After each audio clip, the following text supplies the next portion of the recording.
Boa tarde, pessoal. Meu nome é Nayara Cristina. Eu sou mestranda do Programa de Mestrado Profissional em Educação Física em Rede Nacional PROEF. Durante essa proposta de trabalho de conclusão, foi solicitado que sistematizássemos um mapa conceitual que estivesse rico de detalhes sobre os conhecimentos que foram tratados durante as 8 semanas de trabalho, sobre as problemáticas que foram apresentadas durante a disciplina. Então, com o objetivo de descrever e compartilhar o mapa conceitual com os alunos da turma do mestrado, eu quero conceituar para vocês que, segundo o 7 graus 2011-2020, mapa conceitual é uma estrutura gráfica que ajuda a organizar ideias, conceitos e informações de modo esquematizado. Então, para a elaboração dessa atividade, eu utilizei a ferramenta CMAP Tools, que foi proposta como aplicativo, né, como proposta para realizar essa atividade, né, e porque ela é uma ferramenta de mapa conceitual que tem como função principal de ajudar a criar mapas conceituais de forma organizada e de fácil apresentação visual. Realmente, eu ao longo do trabalho, eu percebi que é possível a gente organizar um mapa conceitual de diversas formas, né? Então, eu utilizei um mapa conceitual, vou apresentar a partir de agora as 6 problemáticas. Primeiro, eu vou falar sobre a questão do abandono do trabalho docente, depois eu vou falar sobre a relação entre teoria e prática, depois sobre os aspectos legais da educação física escolar, depois da indisciplina e afastamento dos estudantes, sobre a 5ª problemática sobre as dificuldades relacionadas ao ensino do esporte, a 6ª problemática sobre as questões de gênero na educação física escolar. É importante destacar que para a elaboração desse mapa conceitual eu utilizei como base o livro Desafios da Educação Física Escolar, Temáticas de Formação em Serviço do PROEF.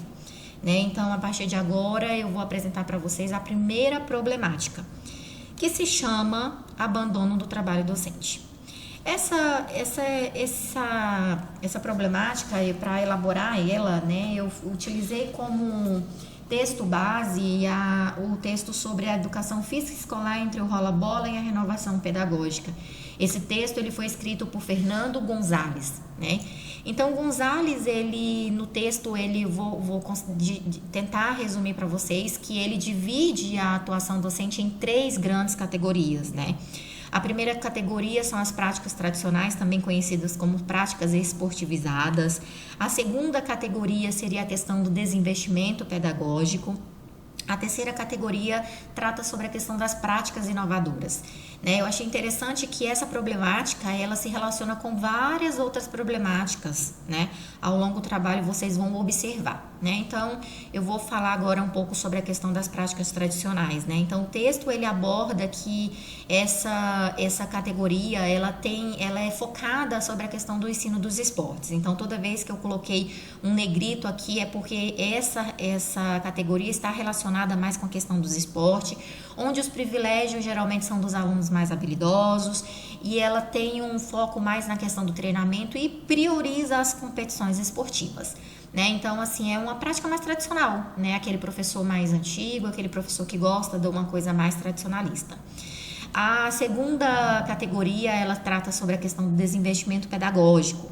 É uma categoria muito importante da gente falar, porque ela tem como base a falta de intervenção dos professores nas aulas. Então, infelizmente, apesar de ter acontecido muitos anos, ainda a gente consegue encontrar esse desinvestimento pedagógico, né? E também que é um professor conhecido como professor rola-bola, né? Então, assim, no texto, o autor Gonzalez, ele ainda identifica esse professor de outras formas, né? Essa aula, ela é considerada como um rola-bola, como largo-bol, aula matada e até mesmo como pedagogia da sobra, né? E geralmente os alunos nessa categoria, eles decidem o que fazer. Geralmente os meninos jogam futebol e as meninas jogam voleibol, né?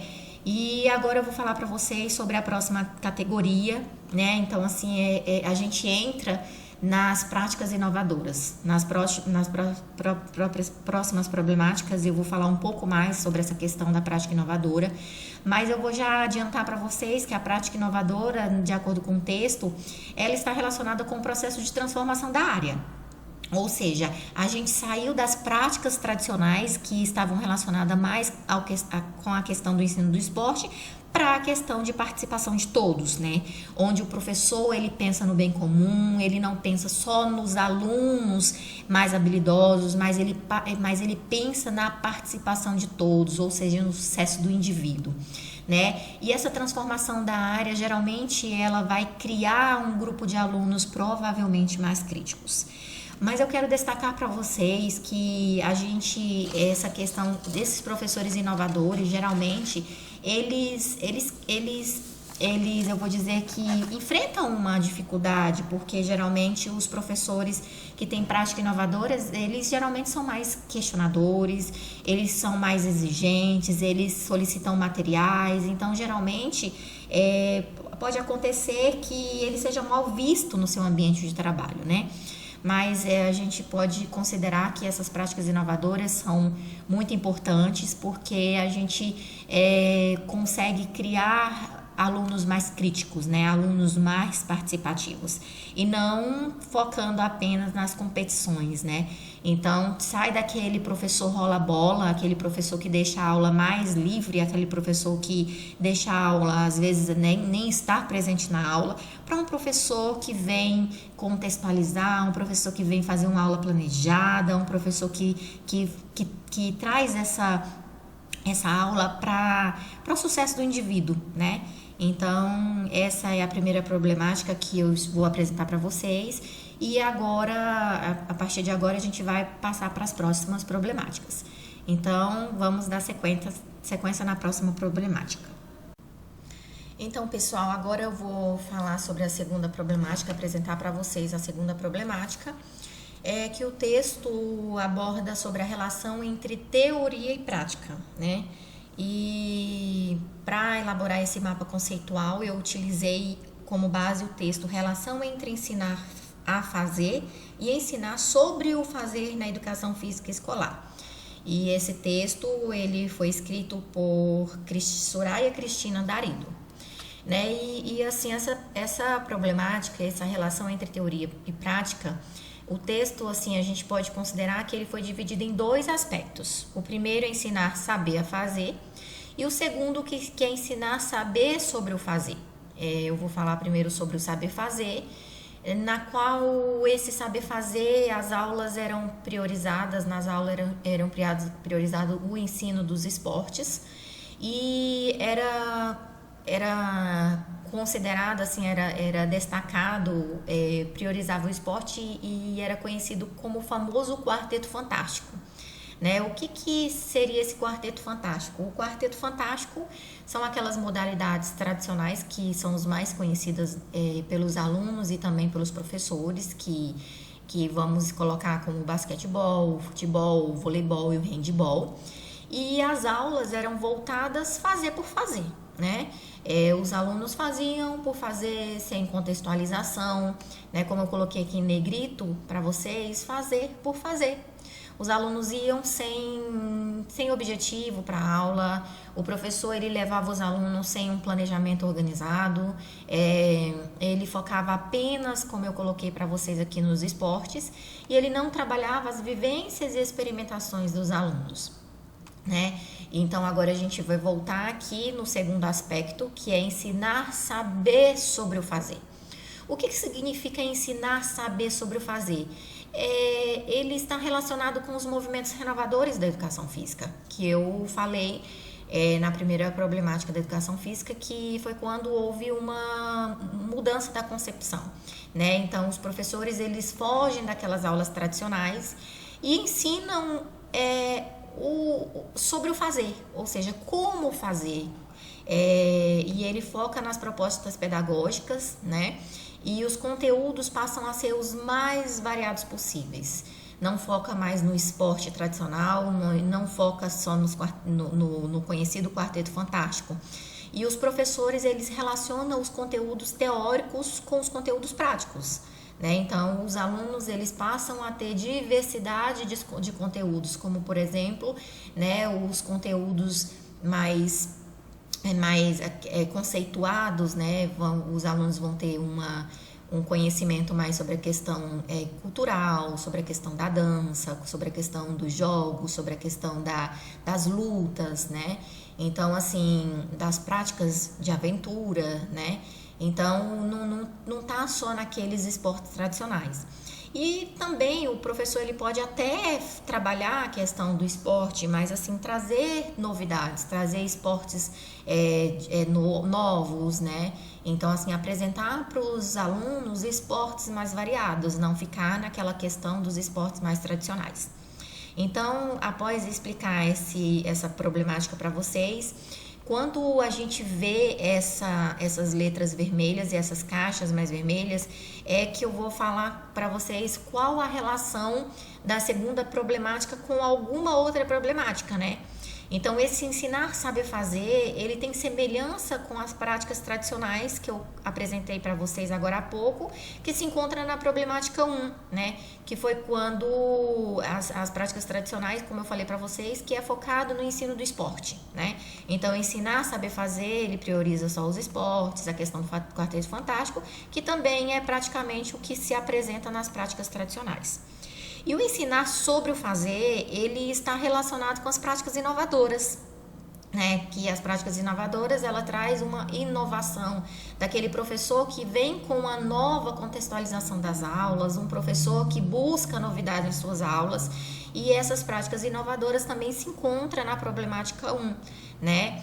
Então, assim, ensinar sobre o fazer, como fazer, trazer a questão dos movimentos renovadores, contextualizar os conteúdos, né, e trazer para os alunos as mais variadas, as aulas variadas possíveis, né, com aulas mais planejadas, com aulas mais contextualizadas, né. Então, essa seria a segunda problemática que foi apresentada no texto. Então, pessoal, agora eu vou passar para a terceira problemática, né? Onde nós vamos tratar sobre os aspectos legais da educação física. E essa problemática eu elaborei esse mapa conceitual, tirei como base o texto Educação Física como componente curricular da educação básica, aspectos legais. Esse texto foi escrito por Fernanda Moreto Impolseto e Suraya Cristina Darido. Essa problemática é uma problemática, quando eu li esse texto, eu posso dizer assim que os aspectos legais é algo mais conceitual, né? Então, assim, os aspectos legais, ela tem como base as leis e documentos norteadores da educação física e e a LDB, eu costumo, assim, o texto, ele enfoca muito porque, na verdade, é uma das leis que mais a gente observa que houve um fortalecimento da disciplina ao longo dos anos, né? Então, assim, o texto, ele primeiro trata de alguns anos dessa LDB, né? Que primeiro eu vou falar que foi no ano de 1961, onde a LDB, ela traz, né, a educação física como uma disciplina obrigatória para os alunos menores de 18 anos, né? Eu não contextualizei a LDB, a Lei de Diretrizes e Básicas da Educação, né? A Lei 9394/1996, né? E depois desse ano de 1996, a LDB ela passa por uma reforma, né? E essa reforma aconteceu por volta do ano de 1971. Em 1971, essa reforma ela trouxe a possibilidade de dispensa das aulas de educação física. Na verdade, só em alguns casos, né? Então, a educação física, ela fica facultativa para alguns alunos, né? E nesse caso, são os alunos que trabalhasse, eu vou colocar de baixo para cima, né? Que trabalhasse de 6 horas ou mais por dia, os alunos que estivessem prestando serviço militar, os alunos ditos incapacitados, né? Que estão amparados por aspectos legais, questões de doenças, e facultativa para quem tivesse acima de 30 anos. Então, assim, a gente pode observar que nessa reforma, alguns alunos, eles são dispensados, né? Então, assim, por que a gente precisa fazer uma avaliação por que né, essa educação física se tornou facultativa para alguns alunos, né? Então, assim, o que eu consegui tirar do texto? Que, por exemplo, é visível que a educação física ela estava pautada na questão do próprios esportes, né? Então, assim, se ele está prestando serviço militar, então se ele está trabalhando com o corpo, então ele está dispensado da aula de educação física. Então, a gente observa que aqui ainda estava focado na questão mesmo dos esportes, na questão do priorizar os mais fortes, né? E a gente agora vem para uma nova alteração, a LDB de 1996, né, que ela exclui o decreto anterior, né, e torna a educação física como componente curricular obrigatório. Então, assim, foi em 1996 que a educação física a gente pode considerar que ela foi uma disciplina considerada uma disciplina escolar, né? Mas existe, mesmo tornando a disciplina como um componente curricular obrigatório, houve facultatividade, né? Para os alunos do curso noturno. Então, quem estudasse à noite, eles estariam, não, se quisesse, não era obrigatório fazer aula de educação física. Eu vou voltar aqui para o ano de 1971, que houve uma pequena alteração aqui depois para quem tinha prole, né? Então, para quem tinha prole, estava liberado das aulas de educação física. Prole, como todo mundo sabe, é quem tem bebê, né? Então, agora a gente vai voltar novamente, depois do ano de 1996. Houve essa alteração, né, que surge a lei, em 2003, surge a lei 10.793. Na verdade, o texto, ele foca nessa lei, né, que é a lei que atualmente rege a condição da educação física, né? Então, a educação física, ela deixa de ser, ela, na verdade, ela se torna uma disciplina integrada à proposta pedagógica da escola. O que seria isso? É que ela se torna uma disciplina bem vista, né? Então, assim, ela está incluída nos parâmetros da questão de contextualização, ela tá ligada a uma questão mesmo, é como se fosse assim, vamos visualizar, talvez o termo nomenclatura seja, não sei se seja essa, mas a questão de se tornar uma disciplina importante, como as outras, né? Então, assim, ela está regulamentada, mas mesmo assim ela deixa de ser componente curricular obrigatório do ensino superior. Então, assim, quem faz faculdade não tem necessidade e obrigatoriedade tem como opção não é obrigatório para essas pessoas. Mas mesmo assim, ela é facultativa a alguns alunos, como em 1971, né? A gente também continua com a educação física sendo facultativa para alguns alunos. Praticamente, né, igual ao anterior, que alunos que trabalhassem as 6 horas ou mais por dia, quem estivesse prestando serviço militar, quem tenha prole, então assim, isso realmente está dentro da lei 10.793, né? Então, quem tem filho, pratica se tiver interesse, mas se não tiver interesse, não tem necessidade de praticar. E para quem tem acima de 30 anos, né? Então, assim, essa é a terceira problemática da educação física, né? Que a gente trata sobre os aspectos legais. E eu costumo dizer que assim, eu vou fazer uma relação para vocês dessa proposta, né, que rege a condição da educação física atual. Eu relaciono ela com as práticas inovadoras. É como se fosse assim, ela se tornou uma disciplina que é bem vista, que precisa de contextualização, né, diferente das práticas tradicionais que eram focadas no ensino dos esportes. Então, terminei de apresentar para vocês os aspectos legais da educação física. Então, pessoal, agora eu vou explicar a quarta problemática, né? Que tem como tema principal indisciplina e afastamento dos estudantes. E para elaborar esse mapa conceitual, eu tirei como texto base o afastamento e a indisciplina dos alunos nas aulas de educação física escolar. E esse texto ele foi escrito por Soraya Cristina Darido, Fernando Jaime Gonzalez e Gui Ginciene. Essa problemática em disciplina e afastamento dos estudantes, eu dividi ela aqui entre, primeiro, vou tratar sobre o afastamento, depois eu vou tratar sobre a indisciplina e depois eu vou falar o que acontece, né, o que pode causar com o afastamento e a indisciplina. Então, vamos lá. Primeiro, sobre o afastamento. O afastamento, ele acontece por dois fatores. Primeiro, pelos aspectos legais. Então, alguns alunos, eles se afastam das aulas por aspectos legais, pelos mais diversos possíveis, como foi tratado na terceira problemática sobre os aspectos legais da educação física, da disciplina da educação física, né? E o segundo tipo de afastamento, ele acontece por diversos fatores, como, por exemplo, os alunos não comparecerem no dia da aula, né? Da aula propriamente dito. E esse não comparecimento, ele pode acontecer por diversos fatores, ou seja, por diversas causas, que seja pela falta de interesse dos alunos, né? Ou seja, os alunos, eles observam que existe aquele professor que deixa a bola solta, ou seja, o mais conhecido como rola-bola, na qual eu falei na primeira problemática, lá em cima, né? E a questão, existe outra causa sobre a questão das aulas no contraturno, que ainda existe, né?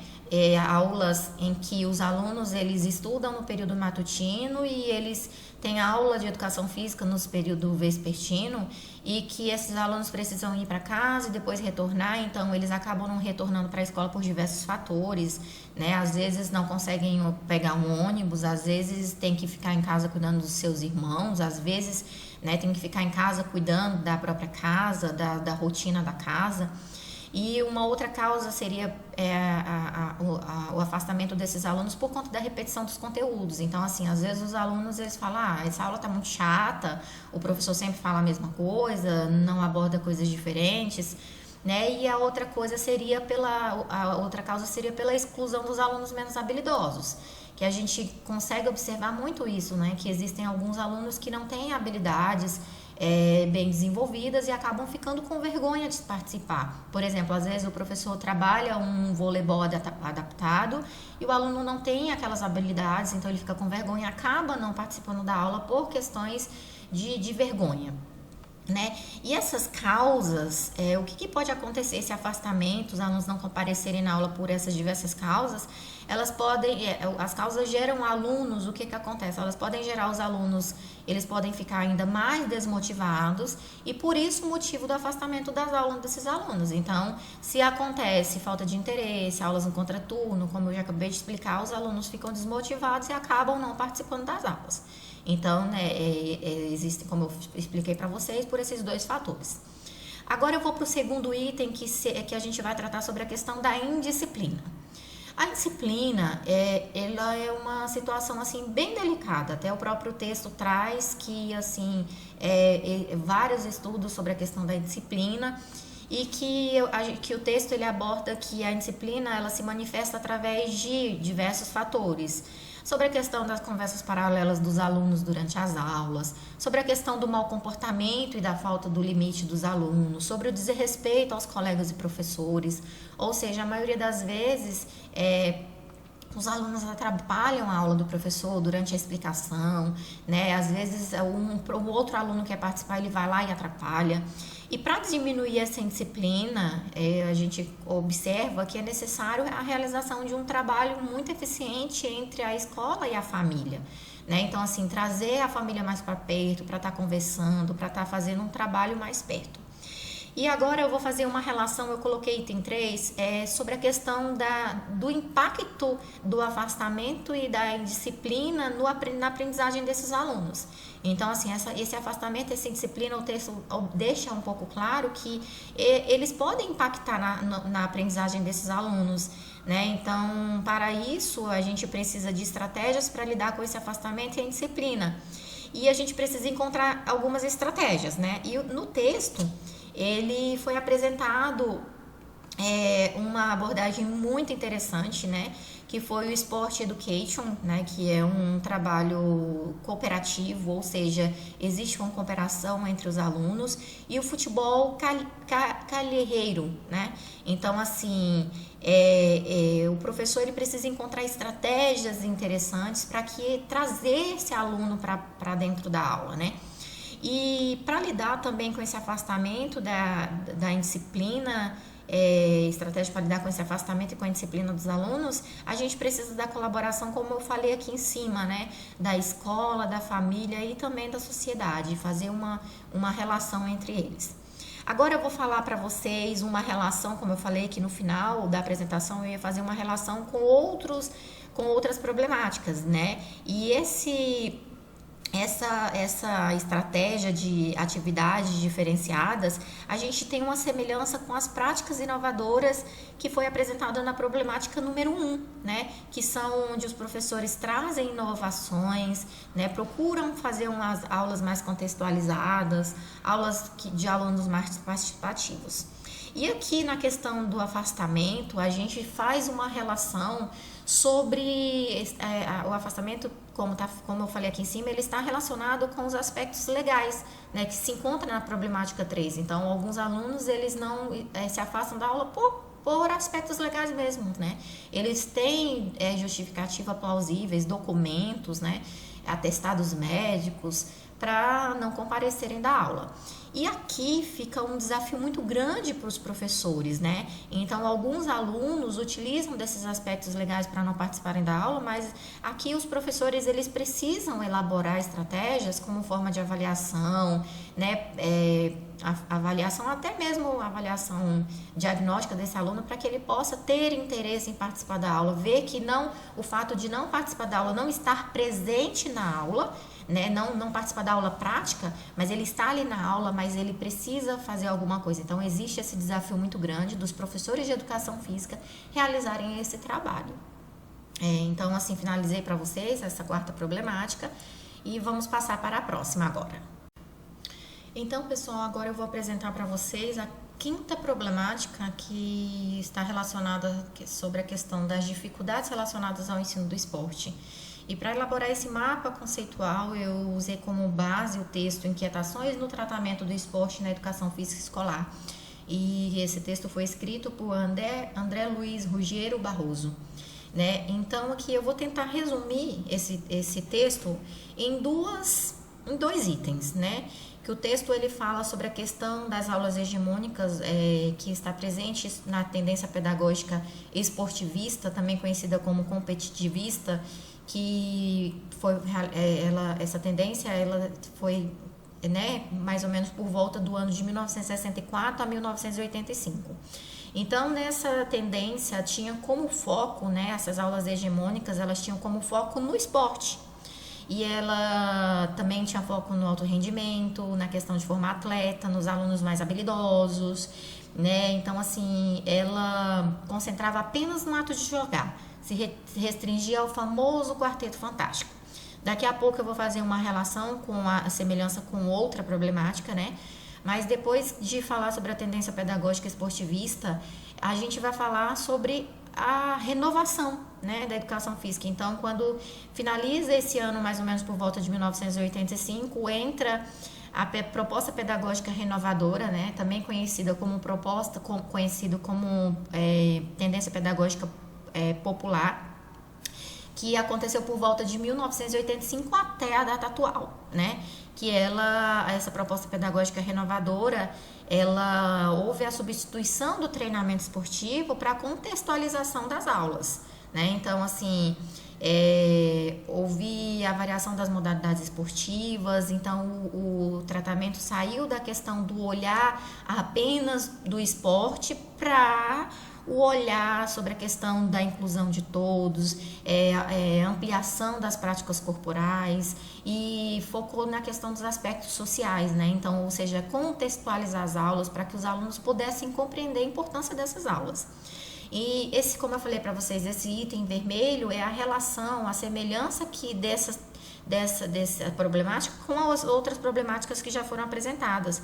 Como, por exemplo, né, aqui eu vou falar sobre a proposta pedagógica renovadora, que ela tem semelhança com as práticas inovadoras que foi abordada na problemática número 1.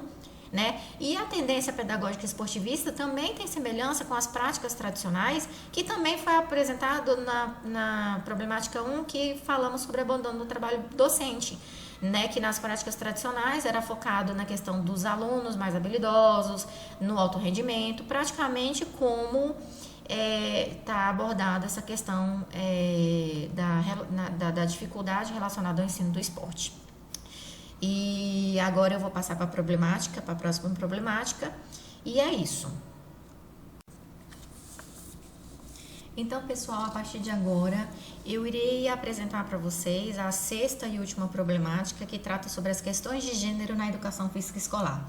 Para elaborar esse mapa conceitual, eu tirei como base o texto Educação Física Escolar e a Questão de Gênero, e esse texto foi escrito por Osmar Moreira de Souza Júnior. No texto, ele é um texto assim, bastante amplo, né, que trata sobre a questão do que é gênero, né, e assim, a Lei 9394/1996, ela prevê a composição de turmas mistas, mas no início do texto ele apresenta uma problemática onde ele identifica que geralmente na primeira fase os professores geralmente ministram aulas para turmas mistas, as turmas são compostas tanto de alunos quanto meninos e meninas, e na segunda fase, a partir do sexto ano, as aulas geralmente os professores têm essa resistência, né? Traz essa problemática de que não é realizada essas aulas para tanto quanto menino quanto meninas, né? Então, assim, a questão de gênero, essa questão de composição de turmas mistas, como eu falei para vocês, alguns professores ainda têm a prática de separar os meninos das meninas ao longo da realização das atividades, ou seja, ainda existe um desafio na composição de turmas mistas, né? Por mais que a lei prevê a questão das turmas mistas, alguns professores têm essa resistência, né? São professores mais tradicionalistas, né?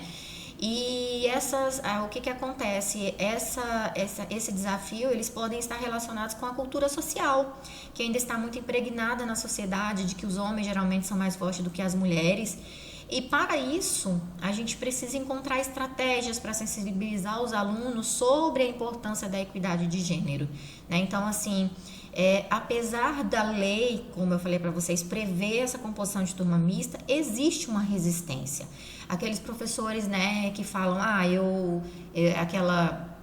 dizem a síndrome de que, tipo assim, eu nasci assim, eu vou morrer assim, né? Então, assim, eu sou professor tradicionalista, só apresento o esporte tradicional, o Quarteto Fantástico, os meninos vão jogar futebol, as meninas vão ficar separadas, não vão participar das aulas.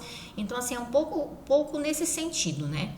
E o texto apresenta também algumas propostas pedagógicas, né? Então, ele fala sobre essa importância de sensibilizar os alunos, encontrar estratégia para sensibilizar os alunos sobre a importância da equidade de gênero, e o texto ele traz essas propostas, né? Então, eu achei muito interessante esse texto, muito mesmo, e essas propostas, dentre elas estão vivências inclusivas, né? Onde que tem a participação de todos, para que os alunos eles possam participar, eles possam desfrutar das aulas, independente de ser menino ou menina, né? Então, assim, o professor de educação física eles têm esse papel importante de sensibilizar os alunos de que as mulheres também precisam participar, de que as mulheres precisam ser inseridas nas aulas, independente de ser um futebol ou um basquete, mas que as meninas também têm essa capacidade. Então, como proposta pedagógica, o texto trouxe algumas propostas pedagógicas para a conscientização dos alunos, e no texto foram apresentados 3 vídeos.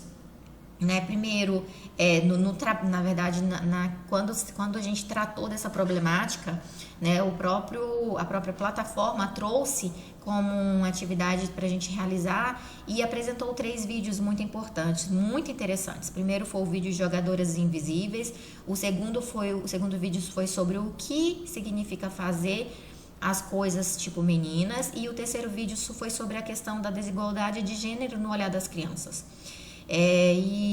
Assim, essas práticas, né, propostas pedagógicas, elas são importantes para que a gente possa demonstrar para os alunos que todos podem participar, independente de ser menino ou menina. E o texto também apresentou outras alternativas didáticas, como, por exemplo, o futebol generificado, onde traz um futebol adaptado que gera uma provocação, contextualizando a mulher vista pela sociedade. Então, assim, esse futebol tem regras específicas, o professor criou essa estratégia de aula, na qual as meninas têm importância no jogo, né? Existem regras específicas para que as meninas participam.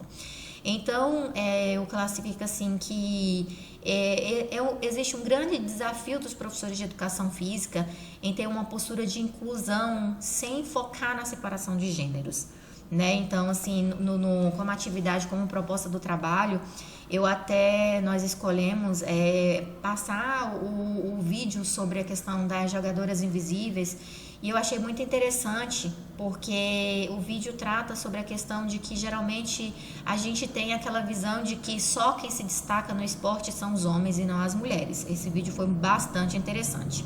E agora, como eu fiz com as outras problemáticas, eu vou tentar trazer uma relação, né, uma semelhança com, vamos imaginar, né, que a questão essas propostas mais inclusivas, essa proposta que visa a participação de todos, ela tem uma semelhança sobre o saber sobre o fazer, né, que se encontra na problemática número 2, né, que o professor ele contextualiza as aulas, que o professor ele traz a participação de todos, né. Então, eu finalizo aqui para vocês esse vídeo, né, com essa sexta e última problemática.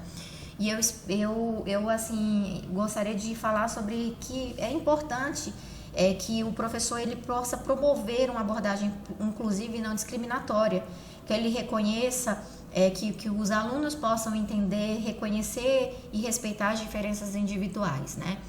Então, eu espero, pessoal, que esse mapa conceitual que eu apresentei para vocês tenha sido bastante explicado, né? Eu tentei trazer de forma simples e objetiva para vocês, né?